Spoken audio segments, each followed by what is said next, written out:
तो चलिए, हमारा अगला शब्द है ब्लीक। अब ब्लीक एक एडजेक्टिव है, मतलब एक विशेषण। इसके ना दो मेन मतलब निकलते हैं। पहला तो है किसी जगह के लिए।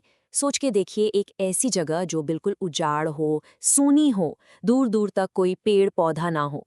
और दूसरा मतलब है किसी सिचुएशन के लिए, कोई ऐसी हालत जो बिल्कुल ही निराशाजनक लगे, आपको लगे कि अब कुछ ठीक नहीं हो सकता। चलिए इसको एक एग्जाम्पल से समझते हैं। पहला सेंटेंस है the desolate landscape was bleak and empty, stretching for miles under a grey sky. तो यहाँ पर ब्लीक शब्द क्या कर रहा है?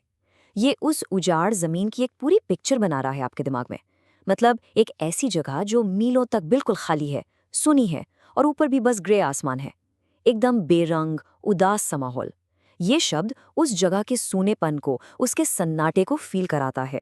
अच्छा, तो जैसे ब्लीक किसी जगह के सूनेपन को दिखाता है ना, ठीक वैसे ही ये किसी सिचुएशन की निराशा को भी बता सकता है। अगला सेंटेंस देखिए, आपको समझ आएगा।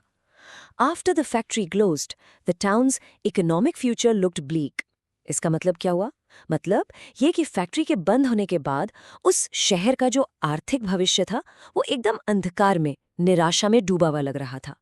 यहाँ ब्लीक का मतलब है होपलेस, जब लगे कि अब आगे सुधार की कोई गुंजाइश ही नहीं है। और इतना ही नहीं, यही ब्लीक शब्द हम इंसानों के चेहरे के एक्सप्रेशंस के लिए भी यूज कर सकते हैं।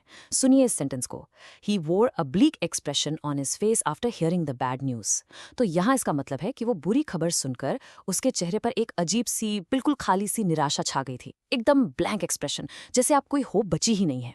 तो देखा आपने, चाहे वो कोई उजाड़ जमीन हो, या कोई निराशाजनक फ्यूचर, या फिर एक उदास चेहरा, इन सब के पीछे एक ही कॉमन फीलिंग है, वो है उम्मीद का ना होना।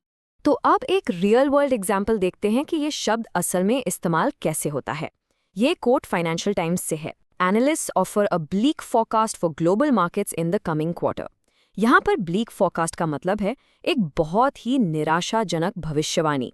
सिंपल शब्दों में, एक्सपर्ट्स का कहना है कि आने वाले कुछ महीनों में ग्लोबल मार्केट्स की हालत कुछ खास अच्छी नहीं रहने वाली है।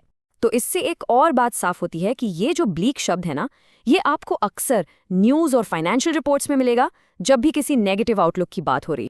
ओके, तो किसी भी नए शब्द को आसानी से याद रखने का एक बढ़िया तरीका है उसके सिनोनिम्स और एंटोनिम्स को जानना।